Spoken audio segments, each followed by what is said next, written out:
오늘 함께 나누실 말씀 고린도전서 4장 1절에서 8절까지의 말씀입니다. 사람이 마땅히 우리를 그리스도의 일꾼이요 하나님의 비밀을 맡은 자로 여길지어다. 그리고 맡은 자들에게 구할 것은 충성이니라. 너희에게나 다른 사람에게나 판단받는 것이 내게는 매우 작은 일이라. 나도 나를 판단하지 아니하노니 내가 자책할 아무것도 깨닫지 못하나 이로 말미암아 의롭다함을 얻지 못하노라. 다만 나를 심판하실 이는 주시니라. 그러므로 때가 이르기 전 곧 주께서 오시기까지 아무것도 판단하지 말라. 그가 어둠에 감추인 것들을 드러내고 마음의 뜻을 나타내시리니 그때에 각 사람에게 하나님으로부터 칭찬이 있으리라. 형제들아, 내가 너희를 위하여 이 일에 나와 아볼로를 들어서 본을 보였으니 이는 너희로 하여금 기록된 말씀 밖으로 넘어가지 말라 한 것을 우리에게서 배워 서로 대적하여 교만한 마음을 가지지 말게 하려 함이라. 누가 너를 남달리 구별하였느냐? 내게 있는 것 중에 받지 아니한 것이 무엇이냐? 내가 받았은즉 어찌하여 받지 아니한 것 같이 자랑하느냐? 너희가 이미 배부르며 이미 풍성하며 우리 없이도 왕이 되었도다. 우리가 너희와 함께 왕 노릇하기 위하여 참으로 너희가 왕이 되기를 원하노라. 아멘. 많은 학생들의 입시와 취업을 위하여서 자소서, 자기소개서를 씁니다. 자신을 소개하는 몇 페이지 분량의 종이로 학교와 회사들은 그 사람을 평가하고 합격 여부를 결정합니다. 이러한 상황 속에서 자신의 장점은 부각하고 단점은 축소시키는 방식의 자기소개를 넘어서는 자기 홍보가 이 시대 가운데 만연하게 있습니다. 자기 홍보는 어찌 보면 내 자신의 가치를 높이기 위한 수단으로서 활용되는 것입니다. 고린도 교회의 분열, 그것은 사람 중심 때문에 일어났습니다. 특정한 사역자와 사람을 앞세우고 또한 그 사람을 지지함으로 말미암아 교회의 분열과 갈등이 일어난 것입니다. 여기에는 나의 판단으로 특정한 사람을 높이려는 마음이 있습니다. 그 사람을 내가 높이고 지지하는 것을 통하여서 그 사람을 지지하는 나 역시도 스스로 높이려는 그러한 교만이 담겨 있는 것입니다. 바울이 앞선 1장부터 3장까지의 말씀을 통하여서 이 고린도 교회가 갖고 있는 그 문제들을 하나님의 말씀과 복음으로 진단을 내렸습니다. 그렇다면 이제 오늘 이 4장의 말씀을 통하여서는 그 진단에 대한 해결책, 처방을 내리는 것입니다. 그 첫 번째는 1절의 말씀처럼 바울을 포함한 고린도 교회를 섬겼던 사역자들을 그리스도의 일꾼이요 하나님의 비밀을 맡은 자로 여기며 인정하는 일입니다. 하나님께서 그들을 사역자로 세우셨고 하나님께서 그들을 고린도 교회 가운데 보내셨습니다. 사역자는 하나님 앞에 충성으로서 맡겨진 사역을 감당해야만 합니다. 이 사역자들을 이 고린도 교인들이 높고 낮음을 결정할 것이 아니라 좋고 나쁨을 판단할 것이 아니라 하나님이 세우시고 보내셨음을 인정해야만 합니다. 나의 판단을 멈추고 또한 2절의 말씀처럼 나 자신을 판단하는 일 역시도 멈춰야 하는 것입니다. 2절에서 말씀에 나타나는 자기를 판단하는 일은 우리가 흔히 말하는 신앙 안에서 자기를 점검하는 것과는 다른 일입니다. 나의 기준과 생각이 전부라는 생각 속에서 나 자신을 내게 베푸신 그 하나님의 놀라운 은혜와 또한 그 감사할 것들을 다 잊어버린 채 나를 비하하고 나를 자책하는 것은 건강한 자기 점검과는 다른 자신을 판단하는 위험한 일입니다. 내 생각이 전부라는 교만감과 착각, 이것을 멈춰서 또한 이것을 행하는 판단을 멈추라고 오늘은 말씀하고 있습니다.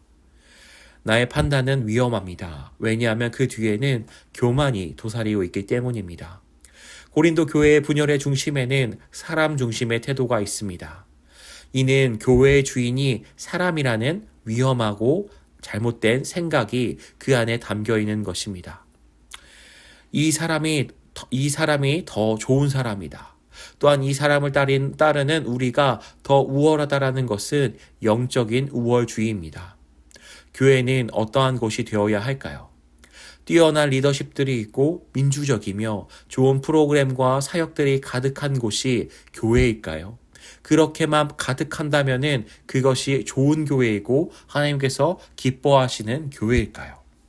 스스로 보기에 아무리 만족스럽다 할지라도, 또한 세상 가운데서 아무리 인정받는다고 할지라도 그 교회의 주인이 예수님이 아니시라면, 예수님께서 교회의 주인이 아니시라면 그것은 보기 좋은 다른 어떠한 종교와 다를 것이 없을 것입니다. 교회의 주인인 예수님이심을 인정하는 것, 그것은 교회의 모든 가치와 일에 예수님을 중심으로 두는 것입니다. 바울이 오늘의 말씀을 통하여서 우리에게 판단을 멈추라 하고 이 교회의 주인이 누구신지를 다시 한번 상기시키고 있는 것입니다. 예수님보다 앞서가지 말며 나를 높이고 자랑하려는 교만, 또한 내 뜻대로 교회를 움직이려는 그 교만을 경계하고 물리쳐야 된다고 우리 가운데 말씀하고 있습니다. 그렇다면 우리는 누구의 판단으로 바라봐야 할까요? 바로 나 자신의 판단과 다른 누구의 판단이 아니라 하나님의 판단을 바라보고 기다려야만 합니다. 예수님께서 다시 오실 때 모든 것을 드러내실 것입니다. 사람들이 모여서 이것이 옳다, 저것이 옳다는 그 모든 것이 하나님의 판단 앞에 허물어질 것입니다. 오직 절대적인 하나님의 판단만이 우리를 평가할 것입니다. 완전하신 하나님의 판단을 우리는 기다려야만 합니다. 나의 판단을 멈추고 하나님의 판단을 기다리는 것, 그것이 우리가 가져야 될 올바른 태도입니다. 하나님의 판단을 기다리는 모습에 대해서 6절이 말씀하고 있습니다. 내가 듣기에 좋은 가르침만을 받는 것이 아니라 기록된 말씀, 우리에게 주신 그 말씀을 넘어서 판단하지 마는 것입니다. 그 말씀 앞에 겸손하게 엎드리는 것입니다. 내 생각과 기준으로서 나의 판단을 멈추고 말씀 앞에서 하나님을 경외하는 것. 이것이 바로 나의 판단이 아닌 하나님의 판단을 바라보고 기다리는 모습입니다. 오늘 바울은 이 말씀을 통하여서 우리에게 교만에서 돌이켜 하나님의 판단, 그 하나님의 다스림으로 돌아올 것을 권면하고 있습니다. 나의 판단과 교만은 우리 가운데서 너무나도 자연스럽게 당연하게 물들고 우리 가운데 머물러 있습니다. 나를 자랑하고 높이려는 교만한 마음은 언제나 우리 마음 가운데 도사리고 있는 것입니다. 우리가 이것을 경계하고 물리칠 수 있는 길은 바로 하나님을 바라보는 일입니다. 나의 불완전한 판단이 아니라 공의롭고 진정한 판단을 허락하실 하나님을 의식하고 하나님을 바라봐야만 합니다. 하나님을 바라봄으로 다른 사람들을 대하며 하나님을 바라봄으로 사역하고 섬기는 그 일, 오늘의 말씀 가운데서 주시는 교훈입니다. 우리가 이 말씀을 따라서 다른 우리의 생각과 판단과 교만을 멈추고 하나님을 바라보는 그 하나님의 판단을 기다리는 저와 모든 성도님들이 되시기를 주님의 이름으로 축복합니다. 기도하겠습니다.